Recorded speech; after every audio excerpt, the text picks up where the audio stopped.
On this film, I more or less went through each of the characters and designed all the elements that each of the characters needed, whether it be wigs, prosthetics, eyes, hands, claws, knives, and all the things that those do and interact in the film. Yeah, Bryan had very, very specific requirements, and he wanted to keep everything as natural as humanly possible. He didn't want to go over the top with anything. So we tried to keep it as realistic as humanly possible. But that's I kind of specialize in that kind of thing. So I was very glad that he wanted to keep it as realistically as possible. Some of the things seem to be a little over the top, but it's only because of the subject matter, I think. I want it to be, without it being like a cartoon. I want the human, real version of that. No, Jennifer, but that's a style. Oh, we used the comic books as much as we possibly could, but Bryan wanted to lift it a bit out of the two-dimensional realm and make it a real world situation where these characters may indeed actually exist. I mean, given the fact that actors are actually playing them and not two-dimensional drawings, you have to make the adjustment. If they're not believable as characters, they're just not believable, period. The Wolverine character, his two primary elements are the style of his hair, his sideburns, and his infamous blades that come firing out of his hands. We went through a lot of tests to get the look of Wolverine, because in the comics he ranges from having hair out to here, to having hair almost slicked back, to having the mask, the signature mask, and the wings, which are kind of almost wolf ear-like. So we had to get my hair up into this kind of position where it would still look as though he could walk into a bar and order a drink without everyone sort of staring at him, thinking, who is this freak? And also be the signature Wolverine, because he has to have that look. It is so emblematic of the character. And I think what we've come down to now with the look is, particularly with the hair I'm talking about, is a great compromise of being, which is exactly a good metaphor for the movie too, of still being true to the comic, of being a universe that we can still believe in without going, these are a whole lot of freaks, and also being enough into the future to transport us. So we also had to then worry about my facial hair, because with the hair going up and no facial hair, it just looked too clean. It looked too, so would I have stubble? And that didn't work. Wolverine has, in the comics again, it fluctuates from hair starting here and going back to just a little bit of hair. He's wearing very tiny, small hair pieces on his chops here, and we did have some insets in the back of his head that we've since eliminated since his hair's been growing. So in the end, what happened is we have to shave out a little section here, giving you all the secrets now. We shave out a little section, they place in a little insert which is longer than the rest, which sweeps back to kind of give that feral look. Not like he's a wolf man, but it looks a little bit feral. And so the overall, and then you have to shave in here, because if you have my whole face covered in hair and everything, you wouldn't get anything human or any kind of real reaction. So I'm now in a hair routine daily, which takes me about an hour and a quarter, and I now fully understand the plight of most actresses on movie who usually have to appear an hour before I even get out of bed, just to get their makeup done. So the other thing he has, which any kid will tell you, is that Wolverine has claws, okay? And they are housed in his arms. So his adamantium skeleton is all over his body as it existed. And they've placed in there these three sheaths or claws of metal that are sort of up his forearm. And when he chooses to, particularly when he's angry, he can shook them, that's S-H-O-O-K, out of his fists. So they come out through the skin and come out to about here. And these are razor sharp on all sides and all edges and can slice through any metal or any substance on the earth. So basically it makes him a pretty decent fighting machine. Well, I have a whole set of blades. There's probably about 15 different sets of different configurations that he wears. Some he wears in gloves, some that he wears on his bare hands. Some of them are real, some of them are plastic, some of them are bendy, some of them are chopped off for punching through walls and stuff like that. His character turned out to be pretty straightforward. Wolverine's an attitude. Wolverine is Wolverine is a state of mind. It sounds terrible, but it is. The look is 30% of it, and the rest of it is down to in here.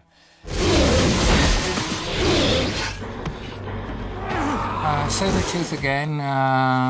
He's about a little over 2 hours. He's wearing full prosthetics from here up, full wig, eyebrows, and full big sideburn chops and stuff like that. He's got quite a bit. It is a heck of a process. There's several hours in a makeup chair. I've got prosthetics that I go through. I've got a long wig that I'm wearing to add to my hair. He also has teeth. We've made him some interesting teeth that we like to call vampire teeth, but they're not supposed to be vampire teeth, but they're kind of like that. And he also has very large scleral lenses, black lenses that he has to wear. Yeah. With the prosthetics and the whole look, the cat-like look that I take on to become Sabertooth, turns me into a rather vicious person.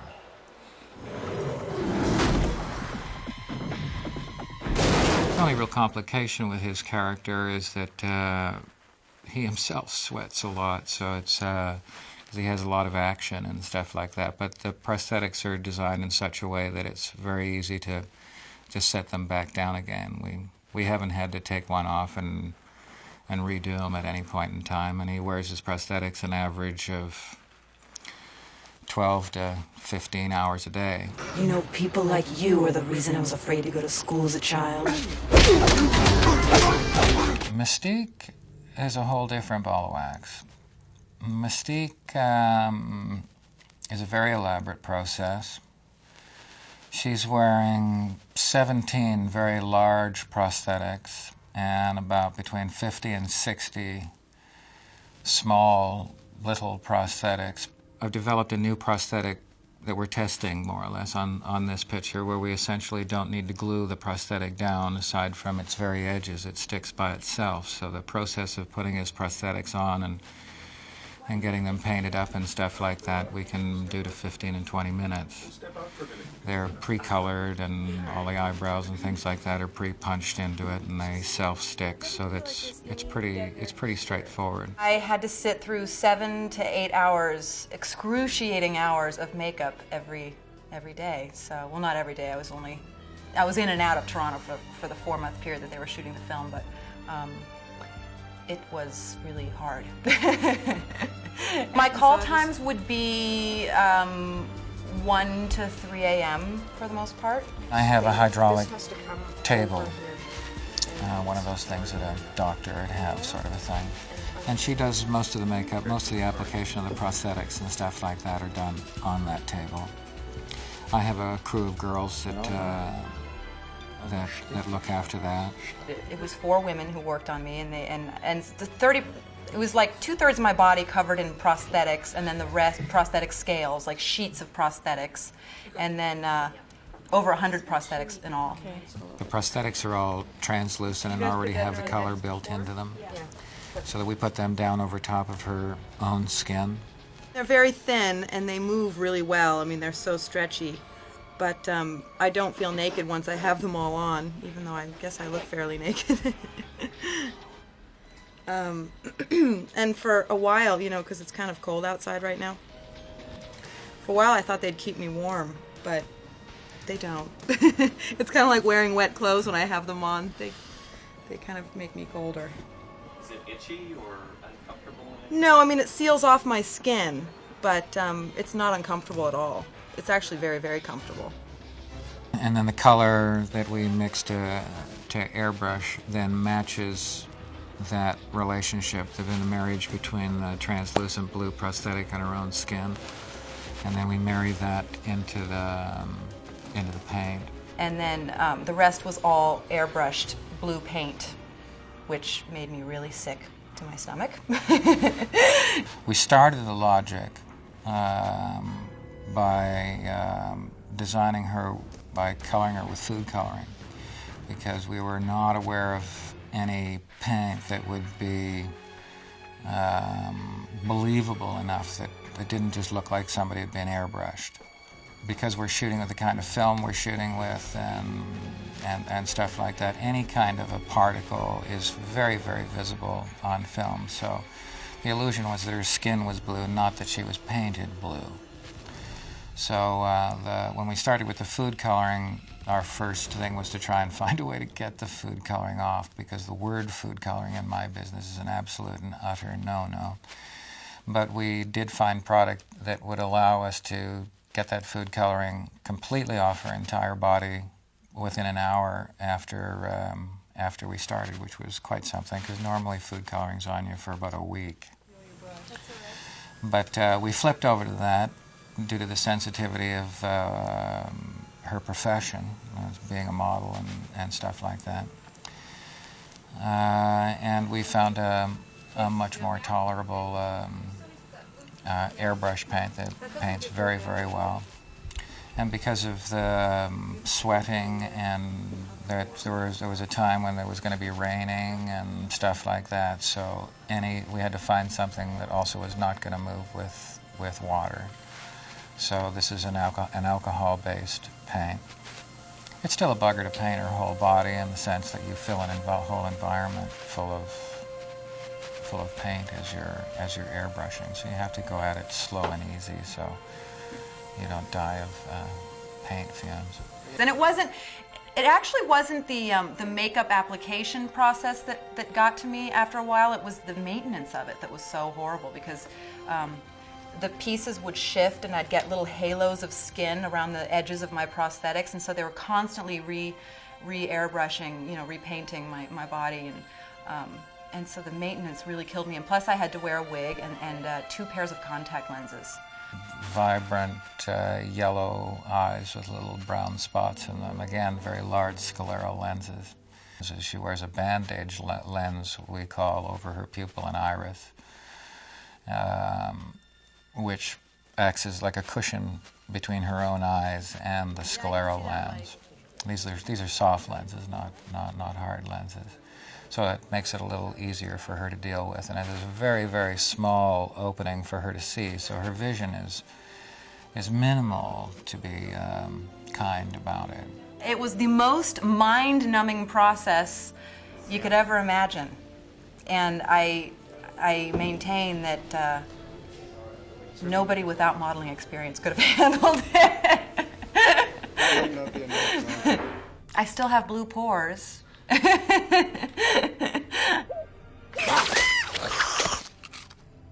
My character, he's got told features, and skin is green, and my hair has got a green tint to it. Toad Ray, we are using food coloring on, and it works very, very well. His hands and whole head are kind of this off mustardy, kind of greeny, pukey kind of color. And he has a series of little warts or growths on his face that are pre-made that we just glue on. I have dark eyes, black amphibious eyes. I have low receding gums, or low gums with small teeth. Where the gums almost cover 2/3 of his teeth, and he's just got these little tiny bits of teeth poking through the gums, and the gums are kind of a pukey green too, and kind of spotty, and he has a spectacular set of toad eyes, again, full scleral lenses with odd sort of almost heart-shaped, kind of, or teardrop-shaped pupils. Out of all the other guys who do have prosthetics on or makeup, I'm the least in there. Out of the guys that have makeup on. So it's, I don't know, total, including hair and everything, maybe half an hour to 45 minutes. So it's pretty good. The only things we have to do with him is when he gets sweaty, we have to touch him down a little bit. But he's very easily maintained. Ah, my brothers. Welcome. Magneto, now I don't know if I'm allowed to say this or not, but we built him a bodysuit to give him Magneto's form. So underneath that magnificent wardrobe is a rather odd-looking bodysuit that gives him his muscular physique.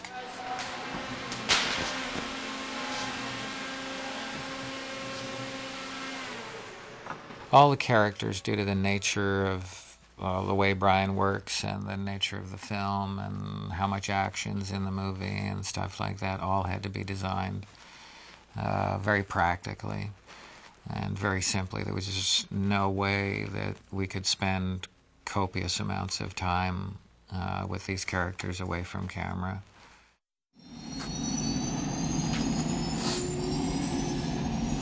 You actually go outside in these things? What would you prefer? Yellow spandex?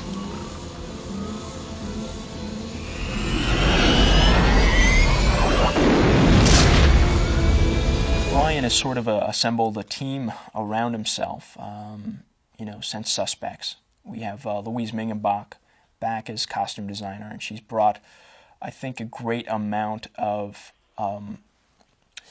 flair to the costumes, but keeping them grounded in reality. And that was the key thing, was not to make them look like they were running around in yellow spandex or blue spandex, but to keep it real. I think Bryan's intention, when we're trying to follow through on this, is to create these characters and these powers as if they could really happen in our world today. Prove it. So one of the reasons they don't run around in say, the comic book outfits of a bright yellow bodysuit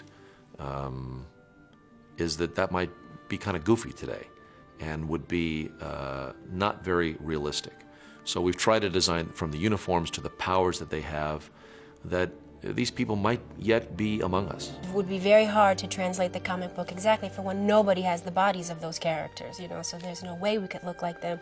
So Bryan chose to make us very real and hopefully more relatable. And I think the people that are expecting to see the exact translation may feel a little disappointed or cheated, but I don't really think there was a realistic way to do that and not make it sort of cheesy or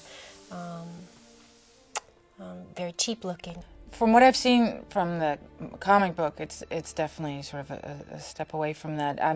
The Jean Grey that I'm playing is more elegant.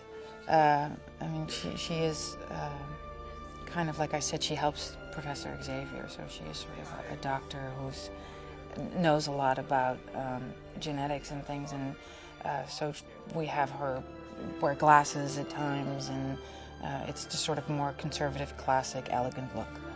I love that first time the four of us came out on set in our costumes, our X-Men costumes, to see the excitement.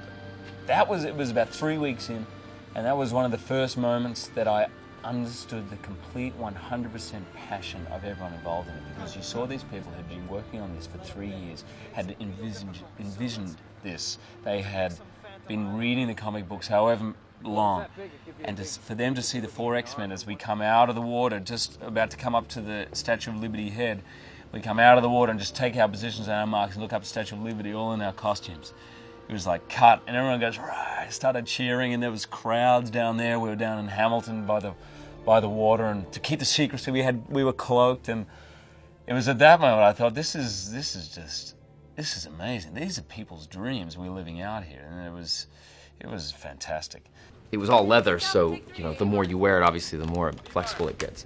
But we had to do you remember the scene in the movie where we approached the Statue of Liberty at the end, and we had to kind of hop over the seawall? And it's like, 1.5 feet, 2 feet, but you do have to take a step over or, put your hand on it and hop. And they rolled camera, and it was the first time all of us were in our suits, and none of us could get over this wall. I could hop over like this, but I can't promise you I'll land every time. Oh my God! Whoa! Oh my God! Careful! It's just impossible to get your leg up there. Yeah, I know. Oh my god. I had trouble getting my leg over before, but hey, so it's the first. Now I see what you got. I'm gonna twist my ankle. The blooper reel. We should, yeah. I don't know if we're gonna need to stage it. No. Oh, Jimmy, what are you doing? Ripping the material. This is insane. Nobody can move in this. Nice, mate. You can't do it. Hey, that's it. And now don't breathe. And don't breathe. So Gee's taking pictures of us in our hotel right now with a telescopic lens. Yeah. It's going. The new comedy, X-Men. I mean, like they have the footage of it. I hope they'll put it on the DVD. But we like tripped and like we fell flat on our faces, and because we couldn't get our legs high enough with these suits, so you couldn't feel less like a superhero in these costumes. Hey, it's a little tight. No, it's fine. This one's got a little breathing problem, but as long as we look good, that's the main thing. X-Men, that's all I'm here for. Excuse me. Just when I trip, just come and help me out or something. Guaranteed. Hold your breath, but don't make it look like you're holding your breath. Jimmy's like, fuck, This fog kind of masks that? No. Alright. Oh! Touch it! It's a cut. I know, I forgot. I had too much on my mind. Oh, me I too. had to get over that. Oh, yeah. And then Cyclops, you look up, and then all of you sort of follow suit naturally, you know, not like the Rockettes. All right? Let's see. And I'll be speaking to you from the big microphone, which everyone hates that I have. And to sing these Joel boots Schumacher are made has for one. walking, Bryan Singer. We're going to take the batteries out of it. Oklahoma.